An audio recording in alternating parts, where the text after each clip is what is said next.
views and opinions expressed in this program are those of the participants and do not necessarily reflect the views of BronxNet or the program underwriters.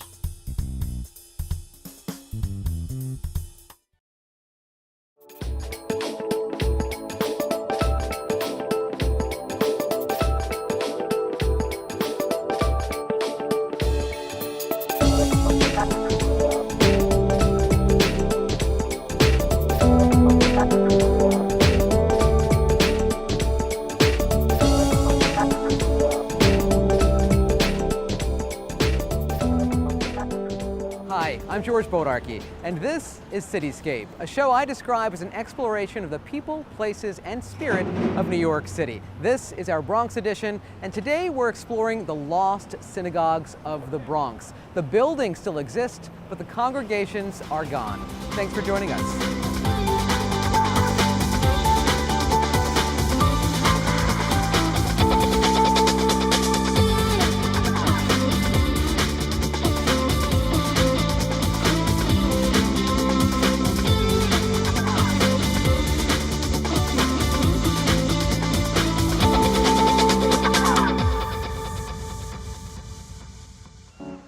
Our guide today is Ellen Levitt. She's an expert when it comes to synagogues that have closed and reopened as something other than a shul.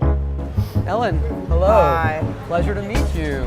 Yes, hi. So what is this magnificent structure that we're standing before?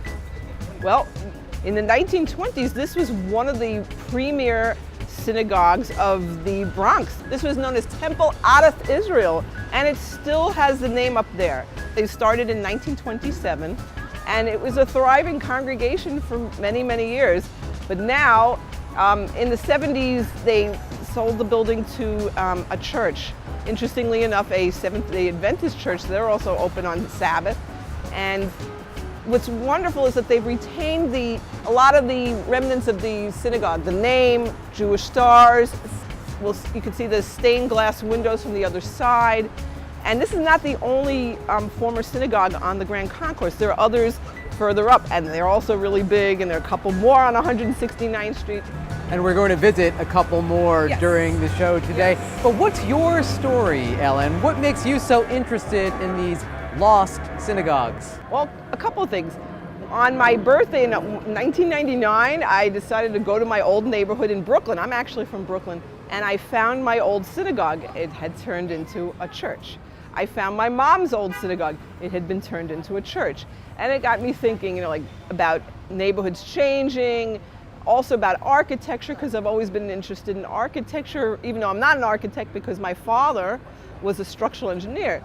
So I'm very interested in buildings. I'm interested in urban development and cities and the people and the neighborhoods and how they change, how they remain the same.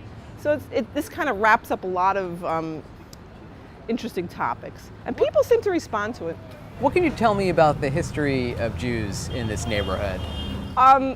It was actually some of these congregations and many of these people actually came from further downtown. Many of them started in the Lower East Side and even in Harlem, and they moved up to the Bronx where it was supposed to be, like cleaner air and bigger apartments.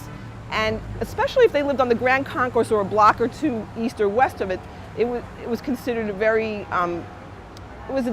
they were these desirable addresses. So there were many, many Jews in this area, and the buildings still stand, many of them do, so. And they find new lives. How varied are the lives of old synagogues? Many of the ones in the Bronx, as well as in Manhattan and Brooklyn, and even some in Queens, have become houses of worship for other religions, churches. A few have become mosques, and others have become even Hindu temples, things like that. Others have become museums, like there's one near here. Right down the road. Right. Some of them have become residences. Some of them have become stores and restaurants. These are the ones that are still standing. Some have become medical buildings. Some have become schools. How much do you know about the process of converting an old synagogue into another use? Well, legally, sometimes some of these buildings, they were flipped to real estate agents who then flipped them to church congregations. Some, I don't think too many around here, but sometimes what happened was there were a few that were just flat out abandoned, and they were bought by a congregation through the city. But do they have to be desanctified in any way?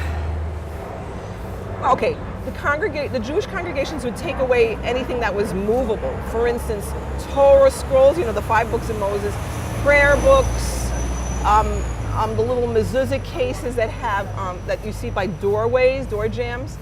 They would take a lot of the other some of the other things that were movable, but things like stained glass windows or names that are etched into the into concrete, you can't take that away, and it's not even worth it to take it away. So a lot of these churches or whoever bought the buildings, they would retain those.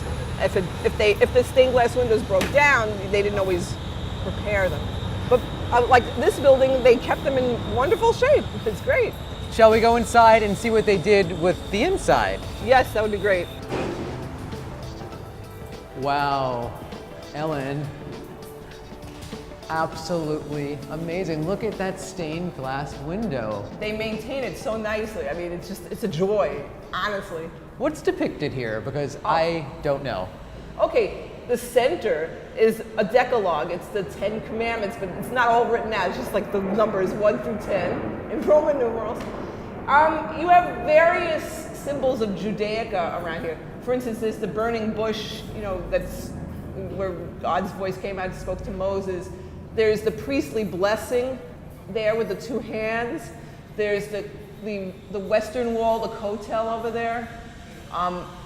Some of these are just, symbols of like a scholar, poring over a book.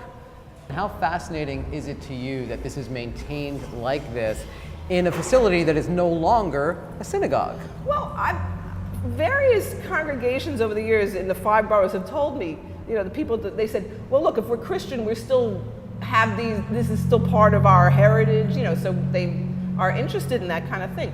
But this is something to note about stained glass. I mean, I wouldn't have known this except people told me. Many times the metal work warps or things crack. It's hard to maintain these. And many other former synagogues that had stained glass windows, they fell apart. Sometimes it was vandalism, but a lot of times it was just neglect or bad weather or whatever it was. And when they would break apart, the churches that owned the buildings would then just put, say, like new stained glass windows or plastic or even just boards in there to keep out the wind. And so this is one of the best examples of well-maintained stained glass. Yeah, a beautiful example of preservation, no question about that. Let's go inside and see what else might be maintained. So here we are on the inside, Ellen. Yes, this is the main sanctuary, and it still has the 10 Commandments over there. Oh yeah, I see that, right ahead. How fantastic is that?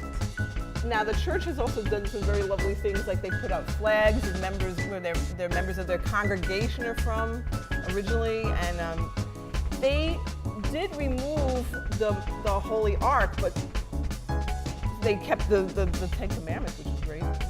So you lead tours of these lost synagogues, and you bring people in. Sometimes, yeah. For some of them, yes. And I would imagine that some of the people that you bring along are Jewish folks. For the most part. How do they take to the changes within a synagogue? For some of them, it's like a bit of a bittersweet thing, especially because some of the people I've brought into the former synagogues, they either had been here when they were little, or their parents or grandparents, aunts, uncles, had been at these congregations. So they come and, it's like, well, I remember when A, so-and-so was married, B, somebody was bar mitzvah.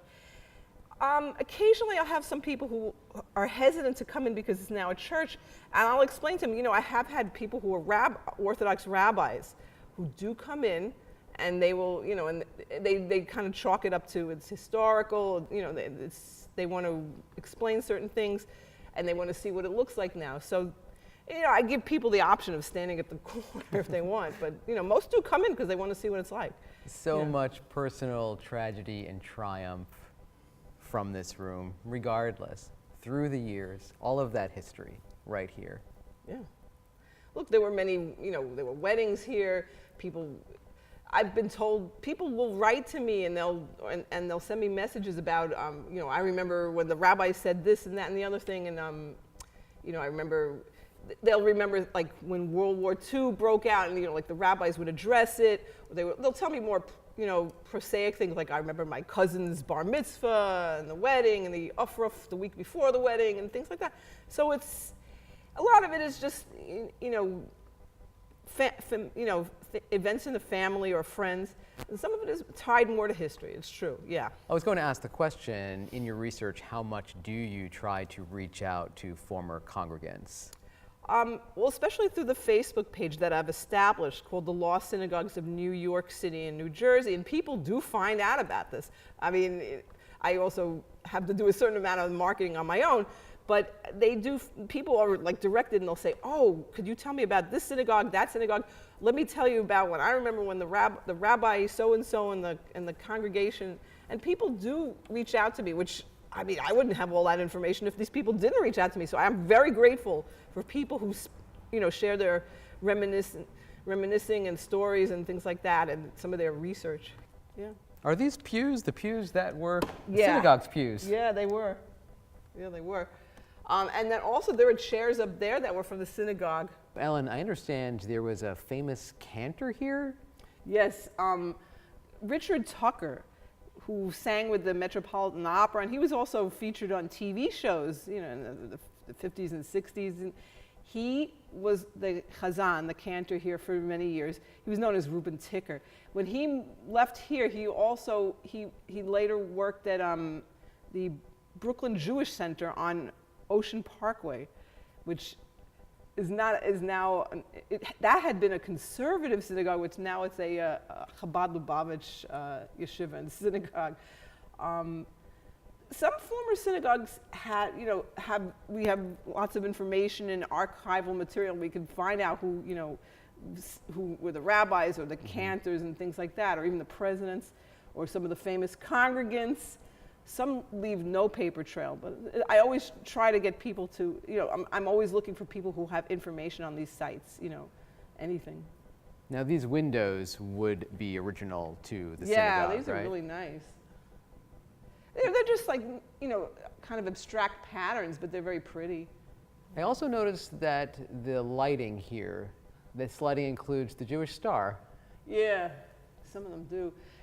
Look, I think that in many cases, the churches that bought these buildings, if they saw that the fixtures were working, they were like, okay, so it has a Jewish star in it, let's keep it. If it's not broken, don't fix it. Absolutely, yeah. Well, there are other synagogues in this neighborhood that we are going to check out, right? Yes, yes. Let's go do that. Okay. So what is this building here? This was, they had a couple of names. It was Temple Tifereth Beth Israel, Tifereth Beth Jacob.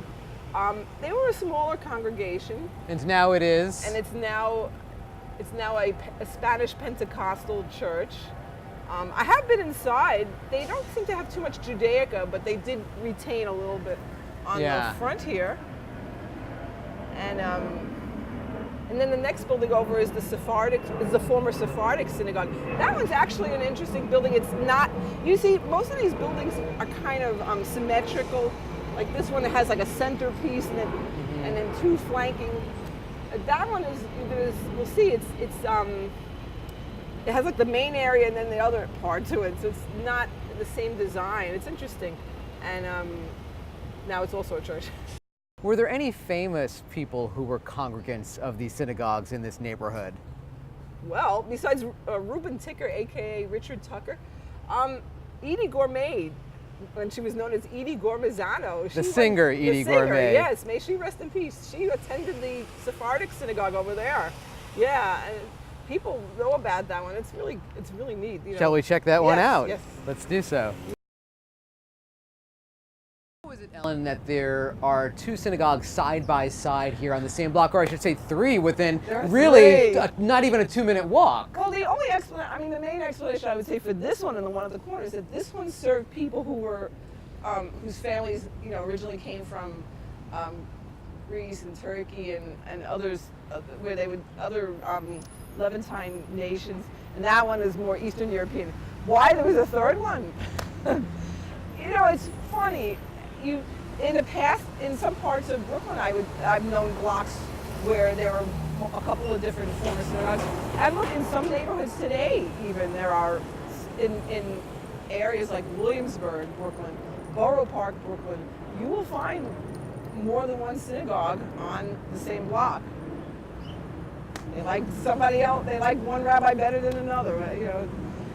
Well, there's one more synagogue that I want to check out today, and that is now a museum, right? Yes. The one you referenced earlier. Yes. Let's go check that one Sure. out. So we walked down the Grand Concourse to land at the Bronx Museum, the site of another former synagogue, only this one is no longer standing. So now here we are at the Bronx Museum. We meandered our way through the museum until we came upon a remnant of the synagogue that was once located here. All right, Helen, anything that we didn't talk about that you would want to add? Well, I think this whole subject is a little bit bittersweet. It's about changing of neighborhoods, changing of, you know, patterns of change, of demographic change. But my feeling is you shouldn't ignore the history. You have to acknowledge it. You know, you want to see that there was a Jewish sign here. Don't plaster over something like that. You know, people, you shouldn't just like brush it aside. Buildings have interesting histories, and once you start to delve a little, you learn about people, you learn about their habits, you learn about their culture, and it's especially so in an urban setting. So I just want people to go out and try to appreciate the buildings and learn a little bit about the past that way. For some people, you know, don't just read a book. You know, come see a building; it has a life.